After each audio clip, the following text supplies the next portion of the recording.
Minasyaitonirrajim. Bismillahirrahmanirrahim.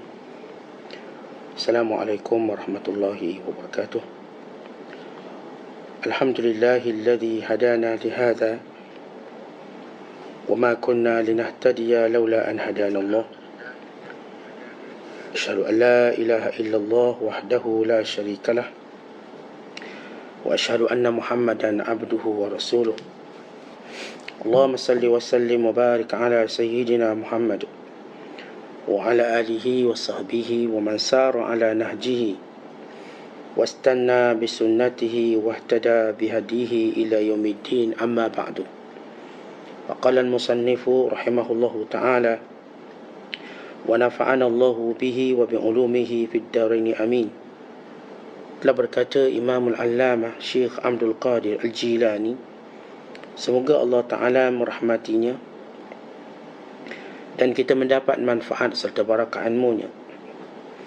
Bila agaknya engkau boleh terlepas dari menyesatkan dirimu, dunia dan akhiratmu, dan terhadap sekalian makhluk dan apa sahaja yang selain Allah Azza wa Jalla secara total. Ingatlah bahawa makhluk itu mendinding dirimu daripada Allah, dan dirimu mendinding hatimu, dan hatimu mendinding kebatinanmu.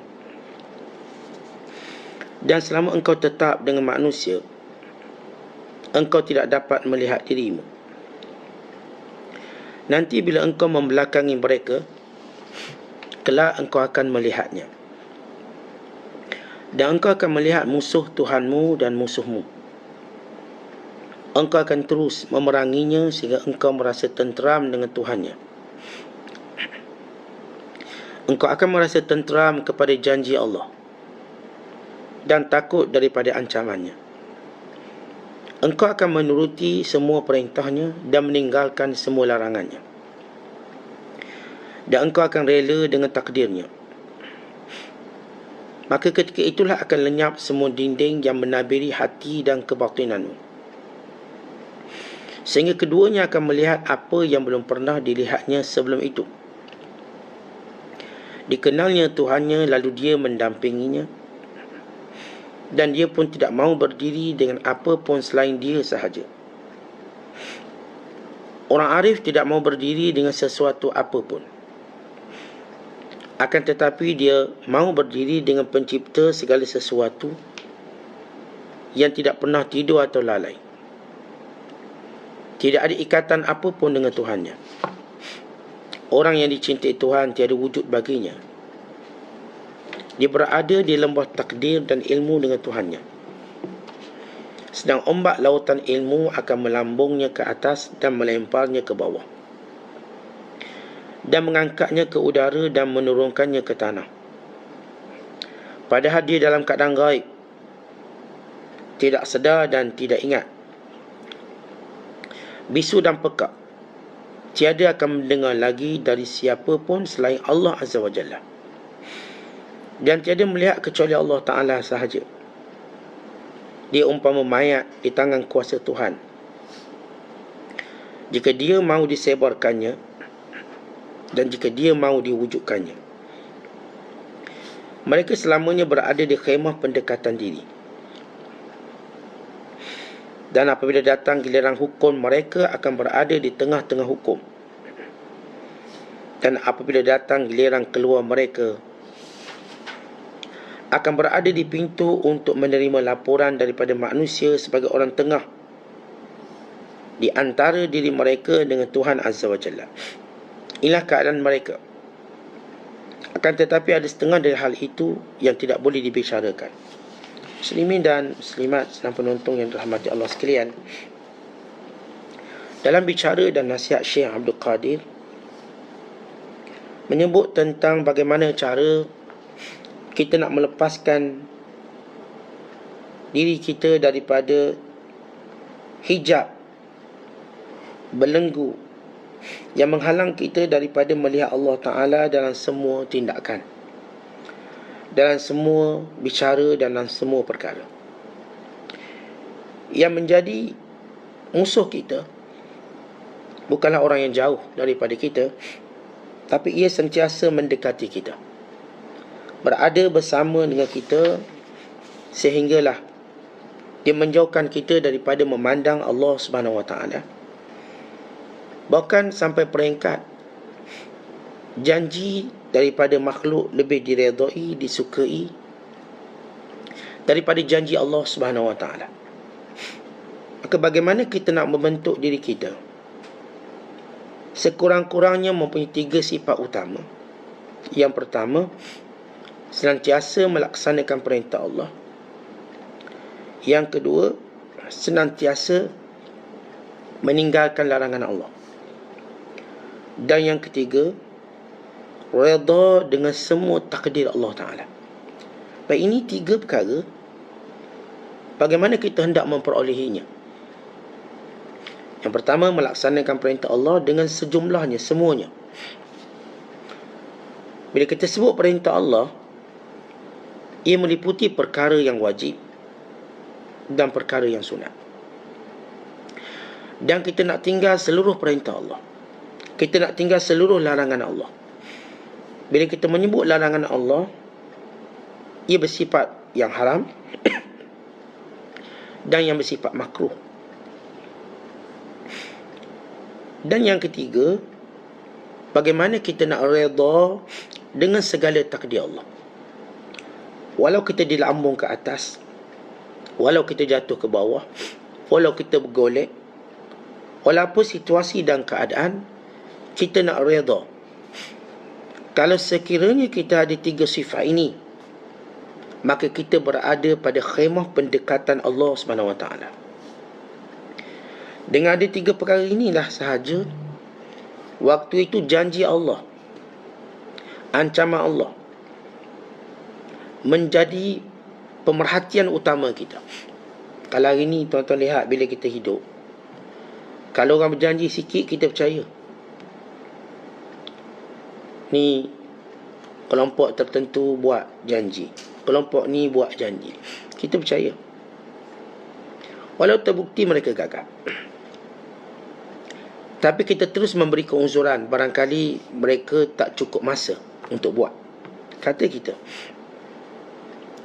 Demikian juga janji dengan orang-orang yang sekeliling kita. Janji, kita percaya.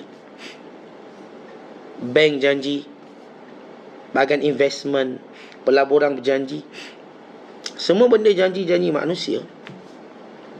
Kita letak kepercayaan. Insurans, kesihatan, kita berjanji, kita percaya. Takaful berjanji, kita berjaya, kita percaya. Apa pun janji kita percaya.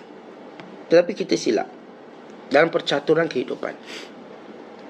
Bila janji Allah tak menjadi keutamaan kita, maka janji-janji lain akhirnya rosak dan binasa. Dan sama juga kita takut dengan amaran. Siapa pun yang beri amaran, kita takut. Kita bimbang, kita terfikir-fikir. Kadang-kadang Tok Bomo beri amaran pun kita takut. Awak ni lawang saya, nanti saya buat macam ni. Kita pun takut nanti kita kena santau, nanti kita kena buatan. Kita takut. Tapi amaran Allah, neraka, azab, bala bencana, neraka dan lain-lain perkara yang menjadi amaran Allah Ta'ala, kita cuma pandang biasa je. Akhirnya kita hidup dalam perhambaan diri kita sendiri. Sebab itu Syekh Abdul Qadir memulakan dialog ataupun memulakan nasihat dengan berkata, bila agaknya kita nak terlepas, kita boleh melepaskan diri daripada kesesatan diri kita, dan kesesatan dunia dan kesesatan akhirat kita. Bila kita nak keluarkan semua makhluk dalam diri kita. Baik, bila kita sebut tentang kesesatan diri, makruf. Bila kita sebut diri kita, kita nak diri kita selamat.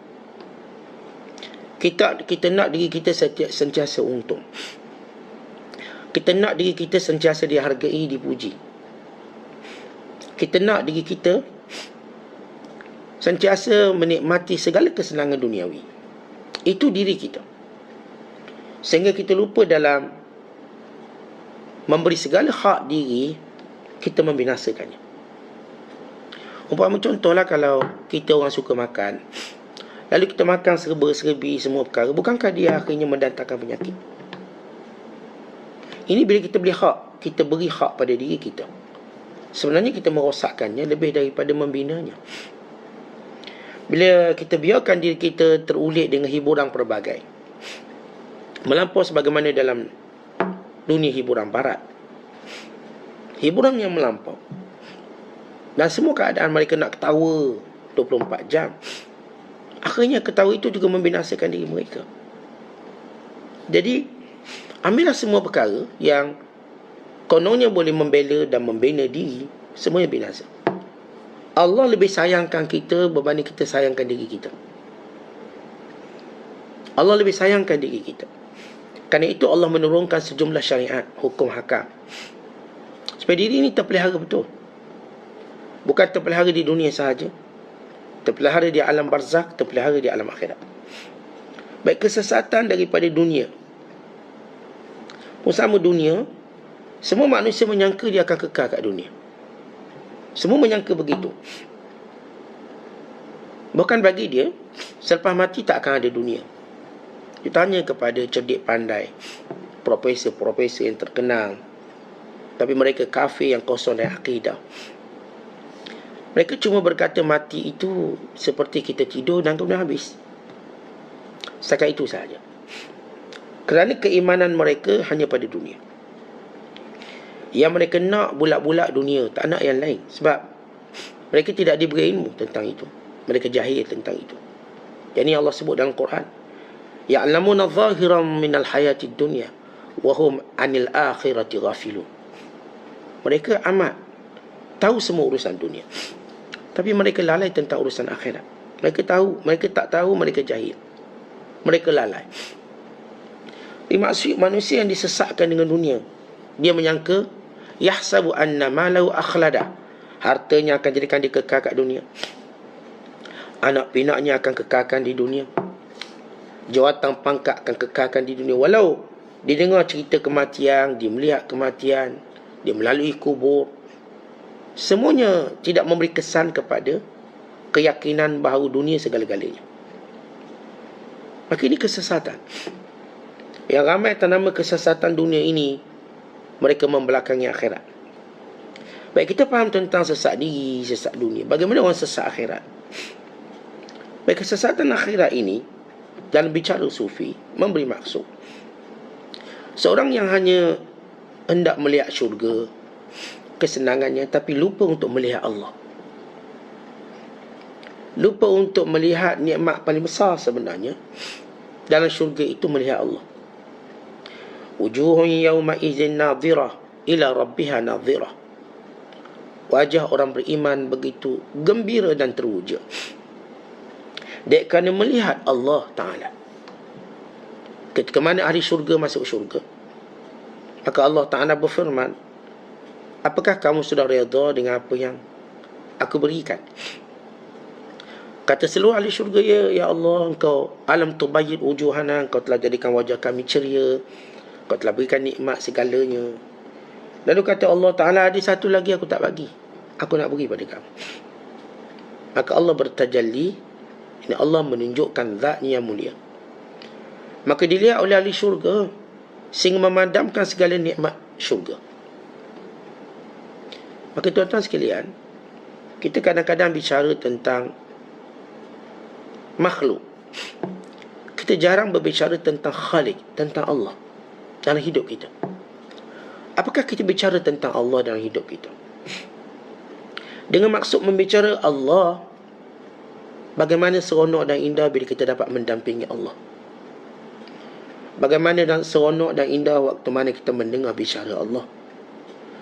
Bagaimana seronok dan indah bila Allah berkata kepada kita, aku redha padamu, aku tidak akan murka kepadamu lagi. Bagaimana tidak indahnya waktu kita dekat dengan Allah, merasakan segala kehebatan Allah pada pandangan yang kita tak boleh samakan dengan pandangan makhluk. Maknanya tuan-tuan sekalian, kita tak memandang Allah macam kita pandang pada makhluk. Kita tidak melihat Allah dengan mata kita. Kita melihat Allah dengan panca indera khas yang Allah Ta'ala ciptakan untuk kita menikmati, sehingga menggelapkan nikmat-nikmat syurga. Melihat Allah. Kan itu bicara kita, ya kita kata tak ada masalah. Kita bicara tentang syurga, kita bicara segala kesenangannya, kenikmatannya. Ia satu benda yang indah. Tapi apakah kita tidak mau bicarakan apa yang lebih indah pada itu, yang menciptakan syurga? Allah. Lalu kita melihat dalam kehidupan kita bagaimana Allah jaga kita, bagaimana Allah ilhamkan kita untuk bersyukur, ilhamkan kita untuk ibadat, Allah mudahkan, Allah ringankan. Bagaimana Allah jadikan kita suka pada hal agama supaya kita selamat. Bagaimana Allah Ta'ala temukan kita dengan orang soleh supaya kita sama-sama dapat ingat Allah. Segala-galanya bermula daripada kurniaan Allah pada kita. Sebab itu kita berkata, dzalika fadlullah yu'tihi man yasha'. Demikian itu nikmat Allah yang Allah berikan siapa yang dikehendaki. Kali itu kita berkata, hadza min fadli rabbi. Ini daripada kurniaan Tuhanku. Semua kita dapat kurnia Allah. Kemudian kita lihat apakah sebenarnya yang menghijab kita sampai kita sesat macam ni. Para ulama menyatakan bahawa unsur yang menghijab kita ni ada 4 perkara. Unsur yang menghijab kita. Yang pertama ialah kejahilan kita. Jahil merupakan hijab terbesar. Kan itu para Nabi dan para Rasul turun nak beritahu, nak cerita tentang Allah dan tentang apa yang disediakan oleh Allah, tentang amaran Allah. Kerana manusia menyangka bahawa dunia sahaja, tak lebih pada itu. Ini kejahilan. Manusia menyangka hidup sahaja, tanpa kematian, tanpa dibangkitkan. Ini jahil. Manusia menyangka kalau disusah di sini, maka disusahlah di sana. Disusah di sini, maka stop begitu. Walau mereka boleh mencari kedamaian yang sebenar di sisi Allah akhirat. Kejahilan penyakit hijab yang terbesar manusia. Atas nama kejahilanlah orang bercakap mengikut suka hati mereka. Atas nama kejahilan, mereka tidak melihat sesuatu dengan hakikatnya. Atas nama kejahilan, mereka tidak kenal apa yang patut mereka kenal. Dan atas nama kejahilan juga, mereka lupa sekali mereka itulah musuh yang menghancurkan mereka sedikit demi sedikit, kerana mereka jahil. Tuan-tuan, sebab itulah Allah ajar kita minta ditambah ilmu. Wa qur rabbi zidni ilma. Ya Allah, tambahkan kepadaku ilmu. Tuan-tuan, bila kita duduk dalam majlis ilmu, kita sedang melakukan pembersihan kejahilan. Kita duduk dalam majlis ilmu, kita sedang meletakkan jahil di peringkat bawah.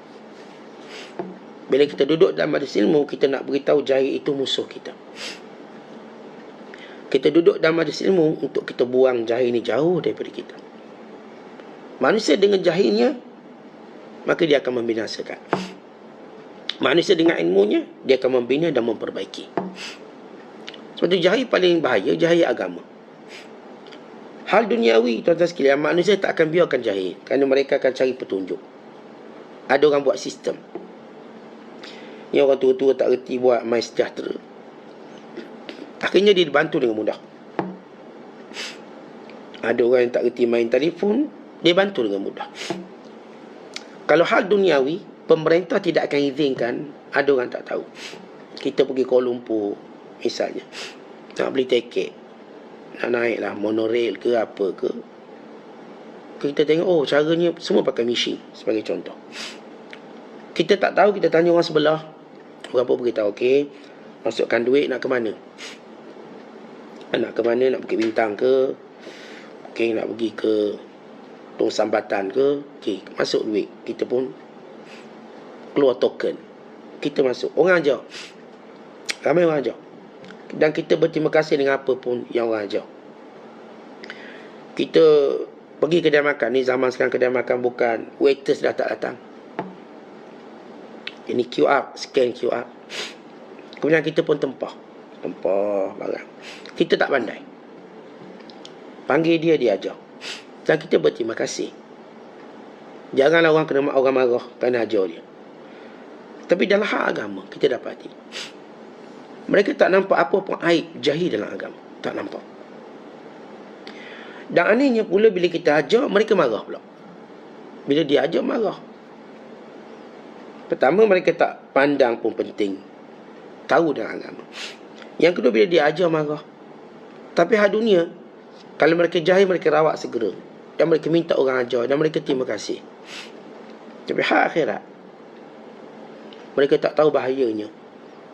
Sebab nanti bila mereka mati, apa yang mereka nak jawab dalam kubur? Ya, soalannya bocor. Ma rabbuka wa ma dinuka wa ma nabiyuka. Apa nama, apa agamamu, apa Tuhanmu, siapa nabimu. Ya, soalan macam mudah. Tapi soalan itu bukan dijawab dengan hafazan. Soalan itu dijawab dengan amalan. Yang kita lakukan di dunia, bila seorang kata Tuhanku Allah, maknanya dia dah belajar semua perkara yang menjadikan dia kenal Allah. Dan bila dia kata bahawa Islam agama dia, dia dah tunduk dengan segala perintah-perintah dalam agama dia. Bila dia kata bahawa Nabi Muhammad itu pesuruh Allah, berarti dia dah berusaha mengikut segala sunnahnya dan segala ajarannya. Ini bukan jawapan hafazan. Ini ialah jawapan amalan. Yang beramal di dunia, maka mereka dengan lidah yang fasih menjawabnya. Yang tidak beramal, dengan sebab kejahilan, maka mereka akan berkata, aku dengar orang cakap macam tu, aku cakap macam tu. Kerana itu Rasulullah sallallahu alaihi wasallam menyatakan, la takun imma'atan, jangan jadi pak turut. In ahsanan nas ahsantu, wa in asa'an nas asa'tu. Kalau orang buat baik saya ikut, orang buat jahat pun saya ikut. Tapi tetapkan pendirian kamu. Watinu, tetapkan pendirian kamu. Yang ni, berilmulah kamu sendiri. Biar kita tahu. Tuan-tuan, bukankah bila kita ada ilmu, kita mula rasa tenang. Kita pergi satu tempat, bila kita tahu caranya, kita tenang. Apatah lagi bila kita nak pergi ke akhirat. Bila kita berilmu, maka kita tenang.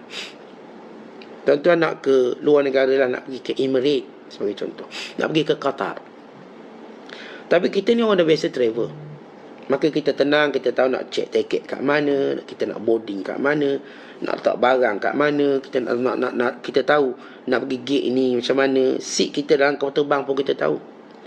Pramugari tak tunjuk, kita dah tahu seat kita ke 37G. Dah tahu dah ni. Ni 37 ni kat ekor lah ni. G kita tahu belah mana, belah kiri ke belah kanan, tengah. Dah tahu.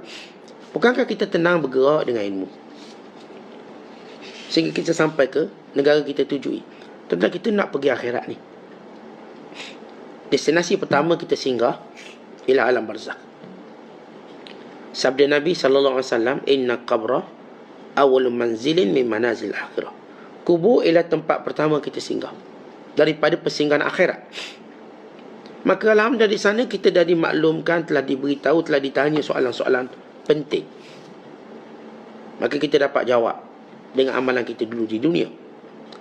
Kata Nabi sallallahu alaihi wasallam,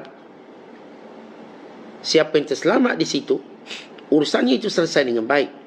Fama ba'dahu aisaru, apa selepas itu senang dan mudah.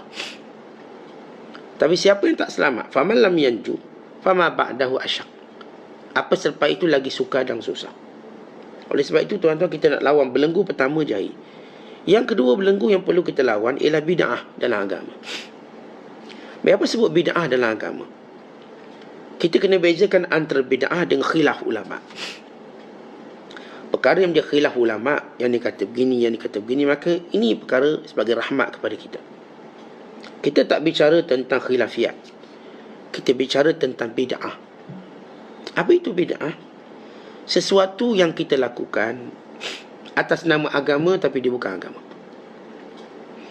Sesuatu yang kita lakukan kononnya mendekatkan diri pada Allah, tapi tidak mendekatkan diri pada Allah, bahkan menjauhkan. Sebagaimana bid'ah sebahagian daripada sufi yang nak meninggalkan Rasulullah sallallahu alaihi wasallam, tapi dia nak dekat dengan Allah bukan melalui jalan Rasulullah, maka dia tak akan sampai. Ini bid'ah. Sebagaimana bid'ah pertama yang dibuat oleh golongan Khawarij. Khawarij ni tuan-tuan, dia ni kuat agama. Dia sujud lebam dahi. Puasa kurus badan. Wajahnya kekuningan. Dek kuatnya berpuasa. Tapi aneh. Di sebalik orang Khawarij terkenal dengan zuhud, abid, mereka memusuhi sahabat-sahabat Rasulullah. Bahkan mereka berusaha untuk memerangi sahabat Rasulullah. Dan mereka telah berjaya membunuh Sayyidina Ali radhiyallahu ta'ala. Mereka bunuh Sayyidina Ali. Mereka berjaya mencederakan Muawiyah bin Abi Sufyan. Mereka melakukan perkara-perkara yang pelik kerana musuh mereka itu ialah sahabat Rasulullah sallallahu alaihi wasallam. Musuh mereka bukannya orang kafir. Maka itu pelik. Lihat, ini bid'ahnya. Mereka ini disebut dalam hadis, yaqra'una al-Quran la yunajizu hanajirahum yamrukuna minad din kama yamruku sahmu minar ramiyah. Mereka ini baca Quran tapi hanya melepasi halqum mereka. Mereka terkeluar dari agama Islam lebih pantas daripada panah yang keluar daripada busungnya. Tuan-tuan tengok bila lihat antara bid'ah. Bila ada orang menyangka memusuhi orang Islam ini satu ibadat, maka ini salah. Kita kena musuh orang kafir, bukan orang Islam. Kita sentiasa mencari jalan bagaimana menyatukan orang Islam dan bagaimana menasihati orang Islam. Bila ada orang menganggap dengan memaki orang Islam, membunuh orang Islam sebagai satu cara mendekatkan diri pada agama, mereka silap besar. Kita sesama Islam bersaudara. Kita sesama Islam adalah yang disebut oleh Allah ikhwah. Kita akan sama-sama dalam perkuburan Islam sebelum kita cerita tentang bersama-sama dalam syurga. Jadi cuba kita lihat bagaimana ada orang dia cuba dekatkan dirinya atas nama agama dengan memusuhi orang Islam. Akhirnya yang dikafirkan orang Islam, yang difasikkan orang Islam, yang diperangi orang Islam. Lalu kita tanya, mana dia orang kafir yang kamu musuhi? Mana dia? Bila Rasulullah menyatakan sibabul muslim fusuq wa qitaluhu kufr, memaki orang Islam itu fasik dan memeranginya adalah kufur. Ada seorang lelaki dimaki sahabat Rasulullah. Bila dimaki sahabat Rasulullah, maka ulama ni kata, apakah pernah kamu melawan Rom? Tak pernah. Melawan Parsi? Tak pernah. Tapi kenapa kamu menghina orang yang berbakti besar pada agama? Lawan Rom, lawan Parsi. Kamu buat apa? Kadang-kadang kita tengok orang yang meletakkan permusuhannya. Musuh dia ulama. Orang agama musuh dia. Orang baik-baik musuh dia. Lalu kita tanya, apa yang kamu lakukan untuk bela Islam? Apa yang kamu buat? Ni ulama-ulama paling kuat, dia mengajar setiap hari, dia tulis kitab, dia sedarkan kita. Ini orang beriman, dia menghidupkan syiar Allah atas muka dunia ini. Masjid surau dipenuhi, Quran dibaca. Mereka buat madrasah agama, mereka menyokong. Lalu soalannya, apa yang kamu buatkan untuk agama? Tuan-tuan, kita bila fikir balik, satu perkara kita fikir balik, apa jasa kita pada agama kita? Jasa kita ada tak? Kalau orang dulu telah menyebabkan ramai masuk Islam, lalu kita tanya kita buat orang masuk Islam ke buat orang keluar Islam? Ada orang hidupnya nak keluarkan orang dari Islam. Kamu kafir, kamu. Kenapa nak keluarkan? Sebab tu dalam akidah kita, tuan-tuan sekalian, lagi mana orang tu menghadap kiblat, kita tak akan kafirkan dia. Lagi mana orang tu solat, kita tak akan kafirkan dia. Walaupun banyak kejahatan lain dia buat, maka kita anggap mungkin dia jahil. Jadi antara bid'ah yang perlu kita tangani, yang saya katakan, ada orang atas nama musuh orang Islam, mereka anggap ia sebagai satu agama. Kita berusaha untuk menjaga orang Islam, menasihati dia. Kita tak sebut musuh, kita marah pada dia. Orang Islam selamanya tak akan jadi musuh. Dia tak akan jadi musuh saya. Tetapi orang Islam, kalaulah dia buat ni, saya marah. Marah bukan bererti musuh. Apakah setiap kali saya marah orang Islam itu musuh dia? Umpama seorang ayah dia marah ke anak, dia marah ke, kita marah ke isteri kita, apakah isteri kita musuh kita lepas tu? Bukan. Marah saya kerana saya nak nasihat. Nasihat saya pada orang Islam, saya tak anggap dia musuh. Baik, bila kita sebut tak anggap musuh, maka apa strategi kita? Nasihat, bimbing. Saya kalau bertemu saya okey. Sebab saya tak musuh dia. Saya memang marah dia kerana sebab tertentu. Saya macam cikgu tuan-tuan. Bila anak murid saya ponteng, sekolah, kerja rumah tak buat, saya marah. Tapi saya bukan musuh dia. Budak ni datang balik untuk dibimbing, maka saya akan bimbing. Dan perkara ketiga yang menjadi hijab kita dengan Allah Ta'ala ialah kabair batiniyah. Dosa besar yang batin, yang dalam. Sebab kita akan ada dosa besar yang zahir, dosa besar yang tersembunyi. Hijab yang ketiga, kabair batiniyah. Dosa besar yang tersembunyi. Apa itu dosa besar yang tersembunyi? Riak kita, sombong kita, ini dosa besar tersembunyi. Tuan-tuan, lagi ada benda tu, lagi itulah kita akan dihijab oleh Allah. Kita duk rasa hari ni kita kuat agama, hari ni kita alim, hari ni kita baik, soleh, ini semua kerana kita hebat. Maha suci Allah. Kita tak ada apa-apa tuan-tuan. Kalau Allah Ta'ala tak beri kita, siapa kita? Kalau Allah Ta'ala tak beri hidayah pada kita, siapa kita? Kalau Allah Ta'ala tak beri petunjuk, siapa kita? Kita jadi sampah je. Tiba-tiba kita nak riak, kita nak sombong. Asal kita daripada setitik air mani yang hina, yang keluar daripada tempat yang hina. Kemudian jadi kita seorang bayi yang juga keluar daripada tempat yang hina. Kita lemah, kita tak mampu apa-apa. Lalu Allah Ta'ala beri kita tenaga. Allah beri kita panca indera. Allah beri kita pemeliharaan di kalangan hamba-hambanya, yang bernama ibu, bernama ayah, bernama adik-beradik. Lalu kita membesar sedikit demi sedikit. Asal makanan disuap, akhirnya kita mampu menyuapnya untuk diri kita sendiri. Asal kita dibelanjakan, akhirnya kita mampu belanja untuk diri kita sendiri. Asal kita diberi tempat tinggal, akhirnya kita berjaya untuk beli tempat kediaman sendiri. Tuan-tuan sekian, tengok latar belakang kita. Kita ni tak ada apa-apa, kosong. Jadi kenapa kita nak riak? Kenapa nak sombong? Hari ni kalau saya buat amalan, bukankah sebab saya? Allah beri saya, Allah kuatkan diri saya untuk saya beribadat, untuk saya baca Quran, untuk saya solat berjemaah, untuk saya duduk dalam kuliah. Semuanya Allah. Tetapi bagaimana kita mengingkari segala nikmat ini? Fabi ayyi ala'i rabbikuma tukadziban. Nikmat yang bagaimanakah lagi kita cuba dustakan? Lalu kalau kita tanya, apa kita? Siapa kita? Untuk kita sombong. Keturunan siapa kita ni? Kita semua keturunan Adam. Tak ada seorang pun keturunannya lebih mulia pada keturunan kita. Kerana kita sama-sama keturunan Adam. Dan ini yang Rasulullah bangkitkan. Kullukum min Adam wa Adam min turab. La fadla li Arabiyyin ala ajamiyyin. Semua kamu dari Adam, dan Adam tu dari tanah, tempat pijak orang. Tiada beza orang Arab dengan orang Ajam. Tak ada beza orang putih, orang merah dengan orang hitam. Maka kalau kita faham macam tu, saya pun malu nak kata, okey, saya ni keturunan ulama, saya ni keturunan sekian. Rasulullah kata, lupakan keturunan itu, kamu keturunan Adam. Hei anak Adam. Kita tak kata kami keturunan ni pun.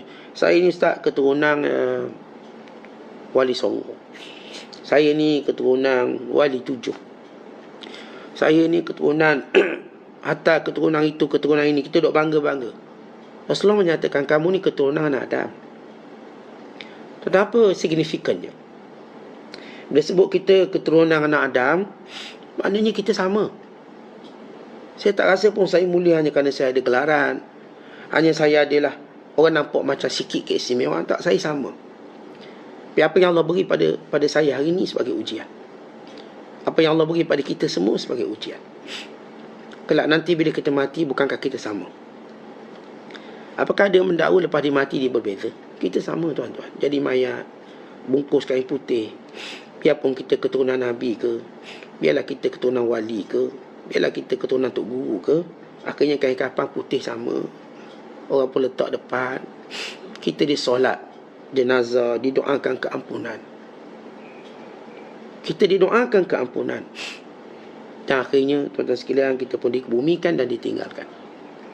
Jadi Jauhilah kabair batiniyah ini, dosa besar batin ini, sebab dia akan menghijab kita dari Allah. Allah tak akan dekat dengan orang sombong. Allah tak akan dekat dengan orang yang kita katakan riak dan sebagainya. Yang keempat, hijab ialah dosa besar yang zahir. Dosa besar yang zahir, maksudnya mencuri, merompak, berzina, ini semua hijab kita dari Allah. Sebab itu datang Rasulullah berbaiat dengan sahabat. Antara kandungan baiat Rasulullah kepada para sahabat, jangan mencuri, jangan berzina, jangan membunuh, jangan mengadakan fitnah yang kamu reka-reka untuk aibkan orang Islam. Nabi menyebut segala hukum dosa besar yang zahir. Bukan bila disyariatkan hudud untuk dosa besar yang zahir. Hudud ni tuan-tuan semua melibatkan dosa besar yang zahir. Merompak, mencuri, zina, minum arak. Ini dosa besar yang zahir yang dikenakan hukuman hudud. Ini perkara yang 4 perkara penghijab. Namun ada ulama kata berhati-hati bahawa dosa kecil juga boleh menghijab. Tetapi bagaimana dosa kecil boleh menghijab? Bila mana dia menjadi besar? Dan bagaimana dosa kecil boleh jadi besar? Kata ulama dengan sebab 6 perkara. Biasanya hijab kita dengan Allah ni tuan-tuan sekalian 4 perkara tadi. Jahil, bid'ah kita, dosa besar tersembunyi, dosa besar yang zahir. Dosa kecil secara umumnya tidak menghijab kita dengan Allah, sebab ia terhapus dengan kita berwuduk, dia terhapus dengan kita bersedekah, dengan kita solat sunat, dengan kita tahiyatul masjid, dengan duduk masjid, dengan kita buat baik. Kalau sepakat ulama, perkara baik menghapuskan dosa-dosa kecil. Banyaklah perkara baik. Namun bagaimana dosa kecil tadi menjadi dosa besar lalu menghijab kita tanpa kita sedar? Ada orang tuan-tuan, Masya Allah, dia tak mencuri, dia tak merompak, dia tak berzina, dia tak buat semua benda dosa besar. Even riak dia pun tak. Alhamdulillah dia jaga keikhlasan, tapi dia masih rasa jauh dengan Allah. Kenapa? Kenapa tak rasa manis dan ketaatan? Kenapa tak rasa kesungguhan dalam ibadat? Kenapa tak rasa usianya tua, sudah hampir dekat dengan Allah? Kenapa tak rasa mati ni dekat untuk bersedia lebih hebat? Kenapa tak rasa benda tu semua? Datang penghijab tadi, menghalang kita rasa kemesraan Allah Ta'ala pada kita. Kata ulama, barangkali dosa kecil yang sudah berubah menjadi dosa besar. Bagaimana? 6 perkara. Yang pertama, yang menjadikan dosa kecil jadi besar ialah bila mana ia berterusan dilakukan, yang disebut dalam bahasa Arab al-israr. Duk buat tiap hari. Kalau jenis tengok perempuan tiap hari, tak kerti langsung nak tundukkan pandangan. Kalau jenis tengok aurat orang, duk tengok aurat orang tiap hari, tak kerti ke nak tunduk sekali-sekali, tunduklah pandangan. Allah ajarkan kita tunduk pandangan, maka tunduk. Yang tengok macam-macam ikut suka dalam TV. Kadang-kadang tuan-tuan kita dengan bebas tengok orang berpeluk dalam TV. Drama, Ustaz, kita peminat drama. Drama Korea lah, drama Hindustan lah, drama Melayu lah.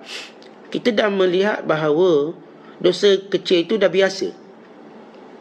Jadi kalau kita tengok orang berpeluk, dia kan berlakon. Dia buka aurat, dia kan berlakon. Bersentuhan lelaki perempuan, semuanya kita dah jadi biasa. Kita tuan-tuan dah banyak maksiat kita biasakan. Kita dah normalisasi maksiat. Banyak dosa kecil kita sudah normalisasikan dia. Akhirnya kita biarkan mukaddimah zina masuk dalam rumah kita tanpa kita sedar. Ya, mukaddimah zina tu tuan-tuan, TV kita lah. TV kita. Bila TV tu masuk pelbagai siaran, tuan-tuan minat cerita apa? Yang ni minat cerita Tamil, yang ni minat cerita drama Iran ke, drama Turki ke, drama Syria ke, drama Saudi ke, tak kira lah. Kita telah normalisasikan dosa kecil. Tuan-tuan, normalisasi dosa kecil, inilah namanya israr. Inilah hijab kita. Yang kedua, kata ulama, yang jadikan dosa kecil ni besar, as-sururu bihi, kita gembira dengan dosa tu. Kata kita gembira dosa tu. Seronoklah semalam saya tengok dia adigang dia berpeluk, bercinta. Kita macam seronok. Tu je. Kita pun naik romantik sekali. Tuan-tuan, ini surur. Itu kan maksiat. Dia kan berpeluk lelaki perempuan bukan mahram. Atau kita pun tuan-tuan, peluk dengan isteri kita depan orang pun tak boleh. Kalau kita peluk biasa tak apa. Kalau peluk syahwat depan orang, hukumnya haram. Kalau kita menggerakkan syahwat orang lain, kita tak dibenarkan gerakkan syahwat orang lain. Kalau kita just peluk dekat airport, orang tahu ini peluk perpisahan, ini peluk rindu, orang tak kisah. Tapi kalau orang tu bercumbuan secara syahwat, even dengan isterinya, dia khalayak ramai, hukumnya salah. Maruahnya, dan boleh berdosa kerana menggerakkan syahwat orang lain. Asal dosa tadi gerakkan syahwat. Kita tak benarkan gerakkan syahwat orang lain. Lepas tu kita perempuan jalan-jalan pun kita tak tunjuk. Jangan sampai lelaki terpesona dengan cara kita berjalan. Kita lelaki pun sama. Jangan kita sampai kita katakan perempuan seronok, tengok kita nampak macam lelaki hot. Jangan sampai tergerak nafsunya. Biar dia tengok kita untuk muamalah ya. Itu je. Jadi orang yang bergembira dengan maksiat, dosa kecil, dia jadi dosa besar. Kalau kita gembira dengan dosa kecil, kita lupa akibat setiap dosa itu Allah akan hukum. Akibat setiap dosa Allah hukum. Yang ketiga, itu mujaharah, bila kita buat secara terang-terangan. Bila dosa kecil ni buat terang-terangan, tanpa malu, tanpa segan, tanpa jaga maruah. Kita pandai pula pilih baju yang bagus. Sebab apa nanti orang kata, semalam dah pakai baju tu, hari ni baju tu, maruah. Tapi bila dosa kecil dia buat secara terang-terangan, dia buat secara berjemaah pula. Berjemaah.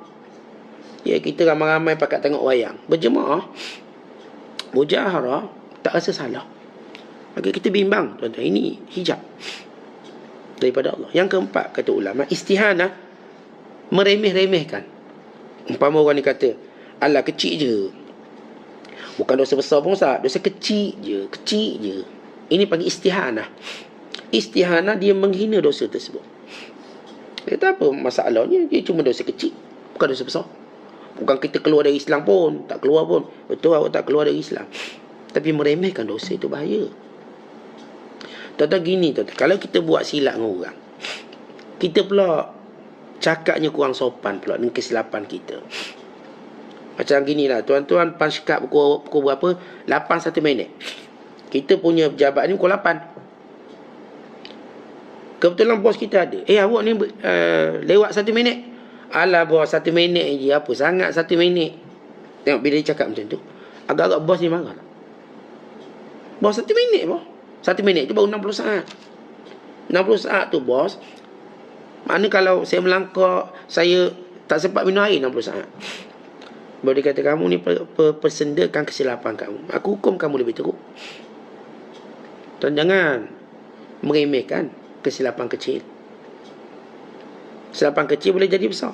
Dan yang keempat, kata ulama, bila mana kita orang yang diikuti, kata kita ni ketua, kita ni bos, bila kita buat dosa kecil, orang pun ikut. Macam tak salah je, boleh. Kalau saya lah, orang ikut saya. Saya mau tengoklah Hindustan, contohlah Hindustan. Orang pun, kerana saya tengok, ustaz pun tengok, kita tengok sekali lah, walaupun dia dalam aurat. Maka mungkin saya buat dosa besar, kerana saya ni orang diikuti. Orang ramai tengok saya, orang menilai saya dalam buat satu perkara, kemungkinan. Maka saya patut jauhi. Dan yang keenam, ialah at-taharun bisitrillah. Tuan-tuan, kita lupa, banyak dosa kita Allah hijab, Allah tutup, Allah tak beritahu orang. Orang nampak kita ni macam warak je, macam soleh je. Sebenarnya kita buat dosa kecil banyak. Tapi kita macam Allah dah beri kesempatan tutup banyak maksiat kita buat, tak menghargai penutupan Allah. Allah tutup banyak dosa-dosa kita. Kita menipu, bercakap, Allah tutup. Orang tak tahu kita tipu. Kita berjanji pun, orang pun tak tahu. Kita beri alasan macam-macam. Sakit lah, itulah, Allah pun tutup, sehingga orang tak tahu. Betul kok dia sakit, sebab tu dia tak datang. Sebab kita mau tengok macam dia sesema, kita tengok macam dia demam, sakit kok. Maka Allah tutup benda tu, padahal kita tak sakit. Kita olok-olok ganyang hidung sikit biar nampak sesema, sedut sikit, sesema tu boleh tarik, padahal tak sesema misalnya. Kita pun beri alasan, ya orang percaya. Maka Allah dah tutup benda tu sehingga orang tak tahu sebenarnya kita bohong. Tapi kita terus mengambil kesempatan daripada Allah tutup untuk terus berbohong dan sebagainya. Maka ingat, dosa kecil itu bertukar jadi besar.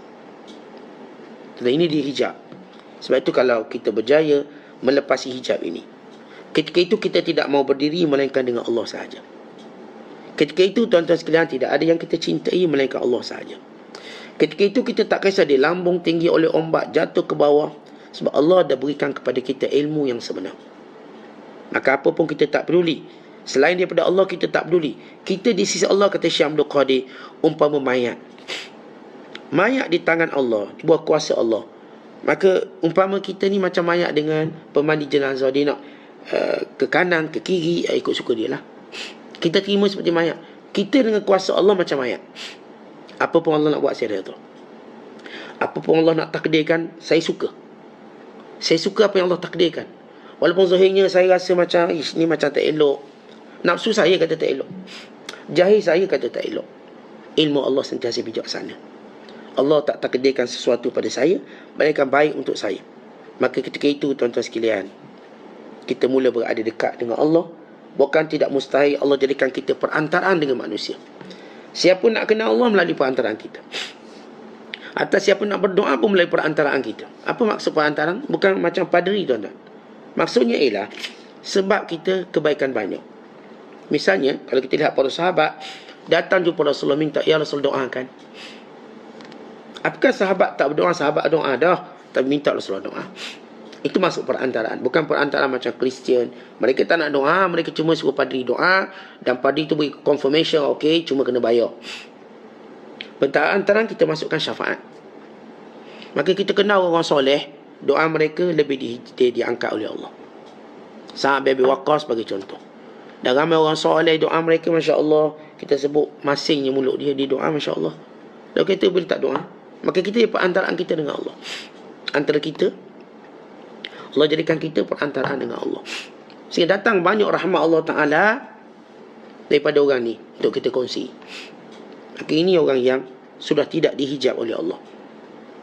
Bila dia sudah tidak dihijab oleh Allah SWT, maka kita akan nampak ayat Allah berjalan di atas muka buminya. Dia ialah ayat Allah atas muka bumi. Dengannya kita kenal Allah. Ni orang macam ni. Dengannya kita takut Allah. Dengannya kita percaya janji Allah. Sebab mereka sudah menjadi perantaraan antara kita dengan Allah. Dek kerana bagaimana mereka berjaya membuang segala hijab. Dan kita pun sama, tuan-tuan. Usaha kita hari ini, kita nak buang satu persatu hijab kita dengan Allah. Jangan sampai nyawa dihalkum, datang malakul maut. Ketika hijab semuanya akan terjatuh sendirinya. Bila kita bicara tentang nak dekat dengan Allah, dan peluang itu sudah pun selesai, sudah pun tamat. Maka berusahalah dengan umur yang kita ada. Mudah-mudahan Allah Ta'ala bantu kita untuk mendekatkan diri padanya dan membuang segala hijab. Wallahu bissawab. Assalamualaikum warahmatullahi wabarakatuh.